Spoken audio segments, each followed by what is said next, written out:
Catus Maximus here again, this time with a review and comparison of sheet metal and heating and ventilation, air conditioning, ductwork tools. These are all tools that are designed to work with all tin or mild, very thin sheet metal, such as is what is used in heating and ventilation ductwork, sheet metal siding, sheet metal roofing, vinyl siding, that kind of stuff. Most of these tools are for HVAC and for sheet metal, but there are a couple tools such as these Malco NHP tools, which are for making nail slots, and they advertise using them with a variety of materials, as well as a specialty tool up at the top there. And what we have is Malco, and then we have a couple of whisk tools to go along with these, which would be two of the larger and more competitive professional grade brands. I guess we'll start off with the tool at the top because it always looks the most funky whenever you may pull this out on the job site. Most people will let you get to work. No, I'm just kidding. This is a specialty tool, and although it does look pretty interesting because it has a fairly long double-edged blade that is quite sharp, what this is a flexible ductwork cutting tool. Flexible ductwork you use as little as possible. I do know that in heating and air conditioning, because the flexible ductwork, such as what's on dryers or used anywhere else, all those corrugations in that accordion style ductwork cause a huge amount of turbulence and resistance. So it's essentially to be avoided at all costs and only to be used on the shortest runs. But this is a tool for actually cutting that flexible ductwork. And what it's designed to do is it has a very sharp blade here, as you can see. And you just poke through the ductwork, and you actually just use both sides of the blade to cut downwards, to cut upwards, to roll the ductwork, to get it to cut. And then they're always reinforced with a pretty hardened steel piece of wire. And so that's what's in the back here. You have this hardened steel cutter, and then it just uses a flat spot on the back of the blade so that you can get in there and actually cut the wire that's inside that flexible tubing. And it's actually a pretty useful tool. It actually makes it pretty easy just to slice it open and shut, or slice both sides open and then just cut the wire and separate it. It's pretty nice. The only thing I will mention is it didn't come with any kind of a sheath or anything to protect the blade, and I've had to protect this pretty well. And that's one criticism I'll give of Malco, is for such a sharp blade that you really want to have sharp so it doesn't get caught up on that flexible ductwork. They really should have come with some kind of blade protection. At some point, I'm going to figure out some kind of plastic thing so I don't have to be so delicate with them. But for a tool to be used on the job site that has such sharp edges, it really should have come with some type of protection, because that would so easily get dinged up. But it always is an impressive tool because you pull out what is a huge blade. Anyway, moving on, we'll go ahead and get into some of these crimping tools. These crimping tools, and this is part of the reason I'm doing this review, is initially I had no idea what any of these tools were for, because they're all kind of very strange looking forms of compound pliers, hand tools, but they're not pliers. What these are is various versions of, and these ones I'm holding, are crimping tools. And we have both a single finger version, we have a 3-finger version, we have a 5-finger version from Whisk. And how these work is they make corrugations. So if you have two pieces of sheet metal tubing and they're both the same size, but you want to fit them into each other, there's a way of doing that. Sometimes when you may have purchased some sheet metal tubing, maybe to hook up a dryer or something, you'll notice that like a long piece of pipe will have an accordion or folds on the end of it to cause the end to shrink down some so you can stuff it in another tube. And that's exactly what these are for. We just have wide ones when you have large diameters. We have smaller ones when you have smaller diameters. And we even have single ones when you have real small diameters. And then these are pretty simple because you just use these to grab a hold of any kind of tubing. And as you crimped, and I'm doing this on a straight piece. It's designed to, actually that doesn't work so well on a straight piece. We'll use these here. There we go. That's getting a better effect. And so what it would do is it would just cause the lip of it to get crinkled like that, causing it to close in so you could easily be able to attach two tubes together. And as you can see, the advantage is some with more fingers do get a better effect, plus they work faster. But if you have tight curvatures, they kind of fight against what you're doing, because as you crimp one side, it kind of stretches and pulls the tube around. And in a tube shape, the metal doesn't want to fold out of the way and wants to cooperate a little better. So that's why there's just different styles of these. And just to make your life easier, and because you don't need a lot of jaw opening, is why these are all compound versions. And all these pliers are compound, is just because you don't need a lot of jaw movement, and it means less work and effort on your part. Now we have a notching tool. This might be used in situations where you have a piece of tubing and you want to stick it in a hole, and it puts all those little dog ears. And I could demonstrate, I suppose, on this piece of metal here. If we cut some notches into it. This is a pretty thick piece of sheet metal that you normally wouldn't use these style tools with. They're really designed for only very thin sheet metal, like sheet metal siding. Even in HVAC, there's real thin HVAC tubing, and then there's like thicker hard tubing. This wouldn't work on the hard tubing. But what that does is it allows you to cut a series of notches so that you have some metal flanges that you can bend over. So you could put the tube below surface and put the metal flanges over, or even if you can't go below the surface and reach inside, you could bend these little flanges over and put it on the outside, and then use your sheet metal screws to hold it on. There's sometimes, somebody told me these are turtle beak notchers, and I can understand why they call them that, but that's what this style tool is. And it was always interesting to me what on earth you would use something like this for, and now I've done a little research and understood.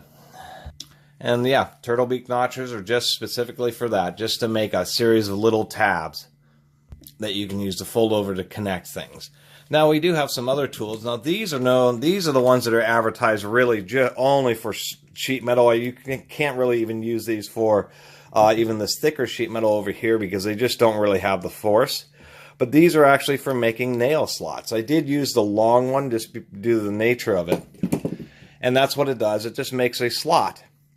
And you have one that's oriented vertically, and then there's this second style, the NHP2, which is this oriented horizontally. And we'll see if this piece of plastic is a good simulator. What's interesting about these is they have this little cam that rides along there, so as you're notching, it holds both sides of the piece of sheet metal so you can notch, and it doesn't like push it down or make a really big indentation, and it's a nice little feature. And just by the way the action works, it's pretty reliable and does indeed hold down the sheet metal pretty well. So let's see how this works on the plastic here. That actually worked pretty well. Now these, what I've noticed on the Malcos is they're not the sharpest or the highest tolerances, and that's what I've noticed about a bunch of these kind of sheet metal tools is to keep them price competitive. They're all made pretty well, but they're not like, you know, forged steel. This is a sheet metal with a punched hole in it. It's not a forged lower and then ground sheet metal hole, so it can really do heavy duty and super precision work. This is made for light gauge sheet metal and just punching a bunch of holes in it and not costing a ton of money. Most of these tools range from $10 or $20 or so a piece, so you can spend $100 or so and get just about everything that you need for working with HVAC tools. And then, of course, this style is just the same thing, but a different direction. So depending on how you're cutting, it just makes it a little more ergonomic. And how this achieves the cutting action is there's just a slight, if the camera would focus. There we go. There's just a slight peak right in the middle of it, and so that's what gets the hole started. And we'll see how that works on this.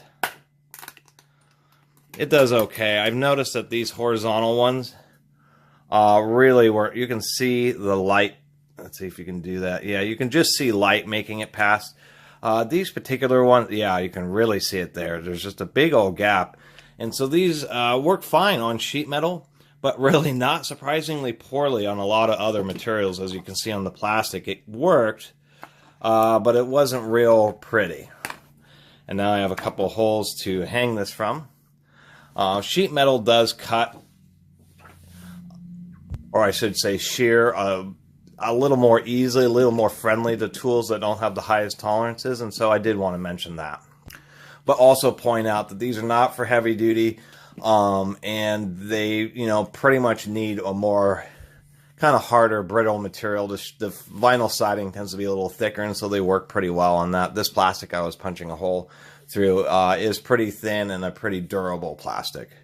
It wants to stretch out versus fracture. And so that's just one thing to keep in mind. And finally here, what we have is the PL1.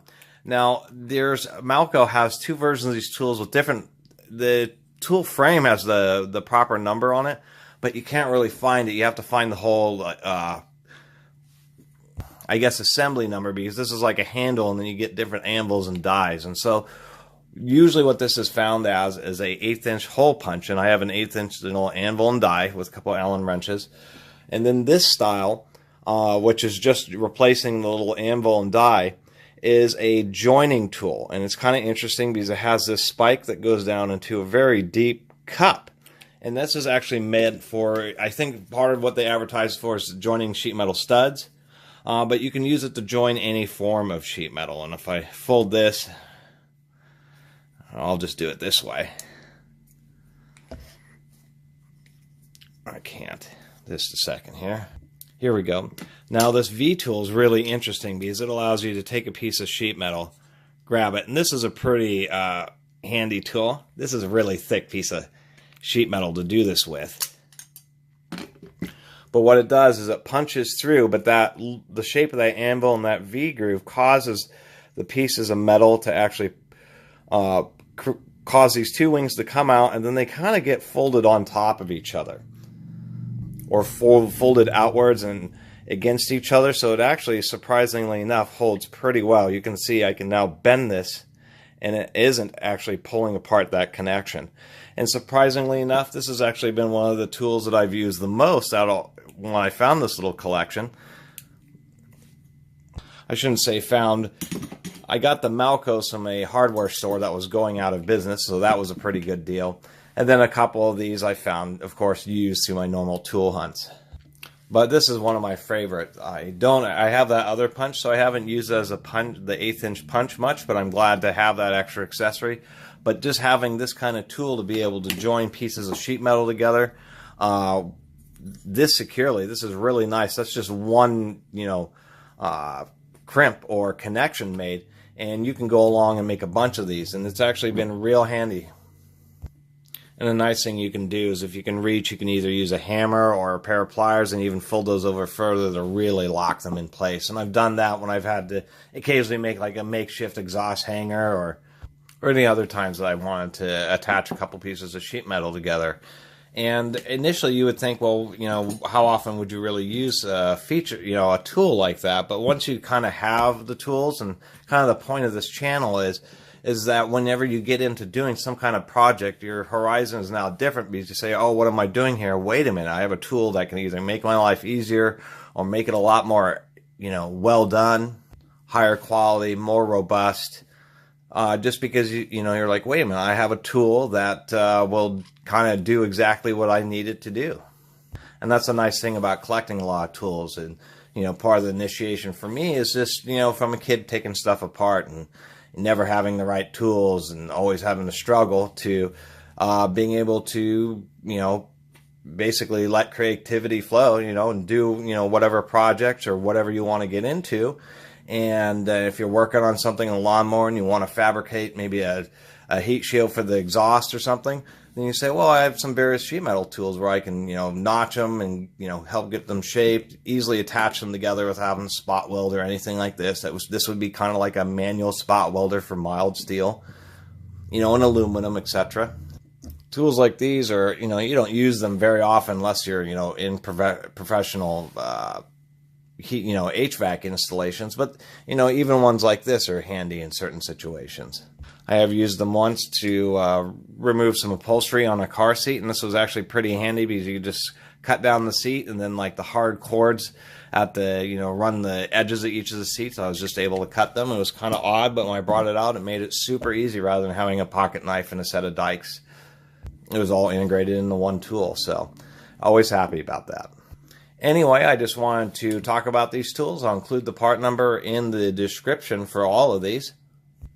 And now other people will also know kind of about some of these funky, strange tools, which are actually just sheet metal and HVAC tools. And most likely, you would run into some of these these type of corrugators here are usually the most common style that I see end up at thrift stores and stuff. Anyway, I really appreciate everybody watching, and please subscribe. Catus Maximus out.